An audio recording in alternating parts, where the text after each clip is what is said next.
She thought it was just another long night of serving tables, quietly working in the corner of a lavish restaurant where she was barely noticed. But when a wealthy man singled her out, it wasn't kindness, it was humiliation. In front of a crowd, he ordered her to play the grand piano, certain she'd embarrass herself. What he didn't know was that the keys he meant to use as a weapon would become her greatest power. What happens when cruelty tries to silence talent, but talent refuses to stay silent? It was supposed to be just another night. The clinking of glasses, the low hum of conversation, and the faint notes of background music filled the elegant restaurant. For most, it was a place of celebration where the wealthy dined and laughed without a care. But for Maya, a young black waitress working the late shift, it was survival. She had been there for nearly 2 years, balancing trays heavier than they looked, forcing a polite smile even when exhaustion tugged at her body.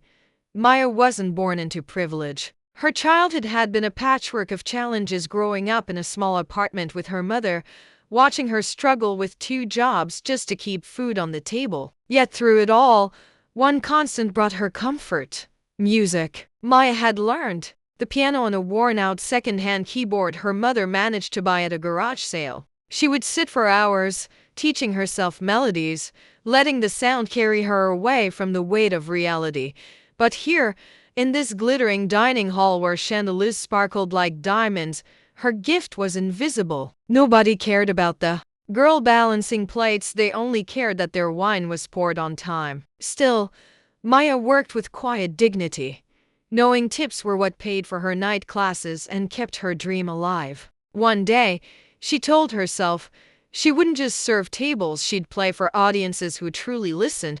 The restaurant itself had its own unspoken rules. The rich guests who came in often carried an air of superiority, looking at the staff as if they were part of the furniture. And while the management insisted on professionalism, Maya knew the truth: her skin color often made her an easy target for dismissive remarks and impatient glares. She had learned to brush them off, though each one left a quiet sting. On this particular evening, the air felt heavier than usual. A private event had been booked, filling the restaurant with some of the city's most influential figures: politicians, businessmen, their spouses dressed in glittering gowns. It was a display of wealth and power. The staff moved quickly, aware that mistakes weren't forgiven easily. For Maya, it meant keeping her head down and doing her work without drawing attention. But attention has a way of finding those who least seek it. At the far end of the room, a tall, silver-haired man sat at a table surrounded by friends. He was the kind of man whose presence commanded space, the kind who laughed a little too loudly, as though the world existed only to entertain him. His name was Richard Caldwell, a real estate mogul with money so deep it seemed endless. He was known for his arrogance, his sharp tongue, and his habit of turning others into the butt of his jokes. From the corner of her eye, Maya noticed his gaze linger on her longer than usual. She carried on with her work, but a chill ran down her spine. Richard's smirk widened as though he had already decided something, and for reasons she couldn't explain, unease settled in her chest. Maya didn't know it yet, but this ordinary night was about to shift into something unforgettable. The quiet waitress with calloused hands and a secret love for music would soon find herself standing in the spotlight, forced there not by choice, but by cruelty. And the world that had overlooked her would finally see what she had been hiding all along. The evening was moving at its usual rhythm, plates clattering, glasses filled, laughter echoing across the chandelier-lit hall. Maya stayed focused, weaving between tables with practiced ease. But the unease she had felt earlier when Richard Caldwell's eyes lingered on her refused to fade. It was the kind of look she recognized instantly, the one that didn't see her as a person, but as an object of entertainment, someone to be tested, mocked, or dismissed. Richard leaned back in his chair, swirling a glass of wine, his booming laughter cutting through the room. His guests hung on every word, as though his approval meant everything. Suddenly, he clapped his hands, drawing attention. "This place has everything: fine food, fine wine, but where's the entertainment?" he declared. His words carried across the room, causing heads to turn, and then, with a smirk, his gaze settled on Maya. "You," he said sharply, loud enough for his table to hear. Though it wasn't a command directed at her in words, the gesture, the pointed finger, the mocking tilt of his head was unmistakable. A hush spread briefly around the table, followed by nervous chuckles. Maya froze, the tray in her hand suddenly feeling twice as heavy. She didn't want trouble. She didn't want attention. But she also knew what was coming. Richard gestured toward the grand piano in the corner of the dining hall, a glossy black instrument mostly used for background performers on special occasions. "Why don't you play us something?" he announced, his voice laced with cruelty disguised as humor. "Surely, someone like you must have hidden talents." The room erupted in laughter. Some guests looked down awkwardly, others smirked, but no one spoke up. For them, it was a joke, a harmless jab at the help. But for Maya, the sting cut deep. She felt her throat tighten, her heart racing as dozens of eyes bore into her. She wanted to refuse. Every bone in her body screamed against it. But Richard's demand wasn't truly a request, it was a spectacle, a trap. If she refused, she risked angering the man who had the power to influence her manager, maybe even cost her job. If she agreed, she would be walking straight into humiliation. Her mind flashed back to all the times she had endured casual remarks, subtle digs, the moments when her skin color alone seemed to dictate how people treated her. But this was different. This wasn't subtle, it was public, intentional, and designed to break her. Her manager shot her a nervous look from across the room, as if silently urging her to comply. And so, with shaky hands, Maya placed her tray on a side table and walked slowly toward the piano. Each step felt heavier than the last, like the weight of the entire room was pressing down on her shoulders. Whispers followed her, mocking comments just loud enough to sting. "This should be good.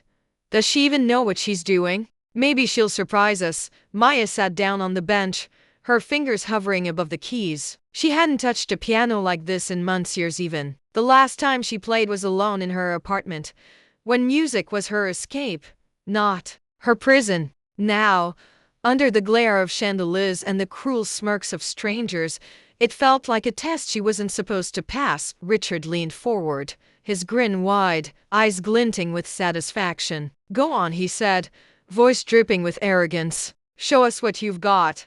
Maya closed her eyes for a moment, trying to steady her breath. Her palms were sweating, her chest tight. She could hear her mother's voice in the back of her mind. Never let them decide your worth. Never let them silence you.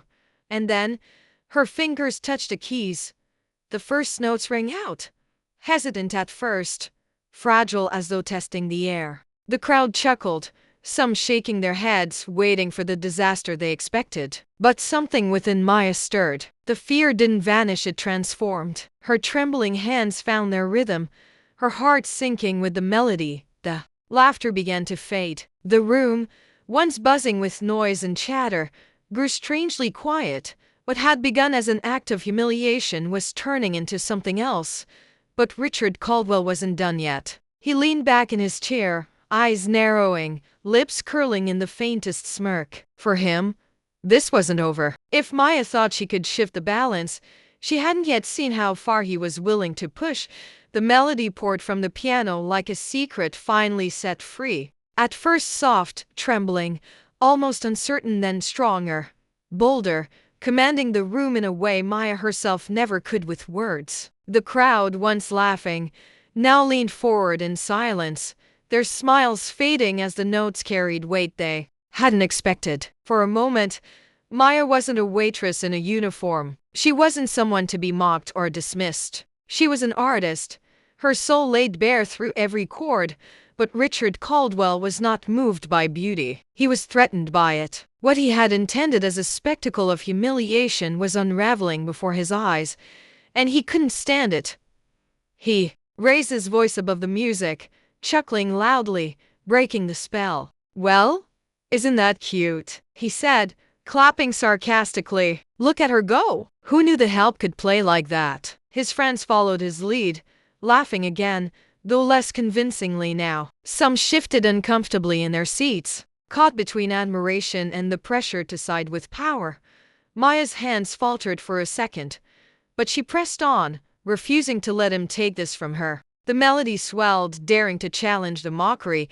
That was when Richard stood. His heavy footsteps echoed against the marble floor as he strode toward the piano. The room's tension thickened, guests watching with wide eyes, unsure what he was about to do. He stopped beside her, towering above the young woman seated at the keys. "You think this makes you special?" he sneered, his voice low enough to cut like a blade but loud enough for everyone to hear. "Let me remind you, no matter how sweet your little tune is, you'll always be what you are. Nothing more." The words sliced through Maya's chest. Her fingers froze, the music suspended in air. A wave of shame and anger surged through her, fighting for control. She wanted to stand, to walk away, to never give him the satisfaction of seeing her broken. But she also knew this was the moment that would define her. The silence in the room stretched unbearably. All eyes were on her, waiting to see if she would crumble under his cruelty or rise above it. And then, without a word, Maya placed her hands back on the keys. She didn't look at Richard. She didn't look at the crowd. She closed her eyes, and the music exploded. Not timid now, not careful, powerful, defiant. Every note a declaration that she was more than the box the world had tried to trap her in. The room seemed to shift. Guests who moments earlier had smirked now sat in stunned silence, some visibly moved. Even those too proud to admit it felt the truth vibrating through the air. But Richard wasn't done. With a sharp motion, he slammed the piano lid down, the thunderous crash silencing the music mid-note. Gasps rippled through the hall. Maya jerked her hands back just in time. Her fingers spared by inches. The room froze. The tension was unbearable, the cruelty undeniable. Richard smirked, satisfied. "That's enough," he said coldly. "Back to your job." For a heartbeat, Maya couldn't move. Her chest heaved. Her eyes burned with unshed tears. The weight of the humiliation pressed down harder than ever. But as she rose slowly from the bench, something in her shifted. She had played long enough for them to hear, long enough for them to see. They could laugh, they could mock, they could try to silence her, but they could never erase what she had just revealed. She stood tall, tray forgotten, her gaze steady for the first time that night. The room wasn't laughing anymore, and in that silence, one thing became clear. Richard Caldwell hadn't humiliated her. He had exposed himself. The piano lid had crashed down, silencing the music. But what Richard Caldwell hadn't realized was that the silence was not victory, it was shame. The guests who had once laughed now stared at him, their faces unsettled, their eyes shifting with unease. The cruelty had been laid bare for all to see. Maya stood from the bench, her hands trembling but her back straight. For the first time that night, she allowed herself to meet the crowd's gaze, not with apology, not with fear, but with quiet strength. She didn't need to say a word. Her music had already spoken, and the way the room now looked at her proved it. Her manager hurried forward, whispering that she could return to her work. But she didn't. Not immediately. She walked away from the piano with dignity, not bowing her head, not shrinking into the shadows. Each step was deliberate, each breath a reminder that though Richard had tried to silence her, he had failed. The event eventually resumed. Glasses refilled, conversations restarted, but the energy had shifted. Some tried to pretend nothing had happened. Others whispered about the moment, uneasy with what they had witnessed. For Richard, it was just another display of power, a night he would likely forget by morning. But for Maya, it was unforgettable. When her shift ended and the restaurant finally emptied, she lingered by the piano. The keys still held her fingerprints, the echo of her defiance. She sat for a moment, her reflection caught in the glossy surface, and realized that what had happened was larger than just her humiliation. It was a reflection of a system, a history, a reality that too many people like her carried every single day. Maya went home that night exhausted, but also changed. She knew she couldn't undo the cruelty she had endured, but she also knew that, in the face of mockery, she had stood her ground. She had given them a glimpse of her humanity, something they could never take away. And that is the truth of stories like Maya's. They are not rare. They are not accidents. They are part of a pattern that stretches far beyond the walls of a restaurant. Every day, across cities and towns, People are singled out, belittled, or silenced not because of their lack of worth, but because of prejudice, because of the color of their skin, because some people believe their power gives them the right to strip others of dignity.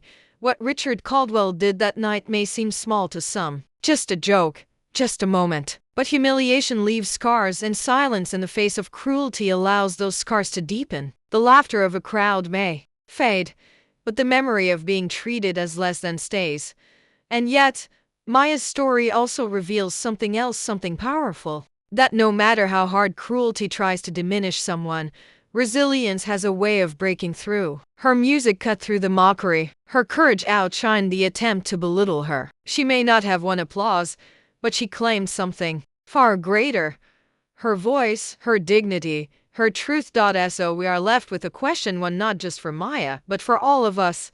How many more times will stories like this play out before the world decides enough is enough? How many more voices must be silenced before we learn to listen? Because this wasn't just one waitress at one piano. This was a mirror held up to society, and the reflection it showed should make us all uncomfortable.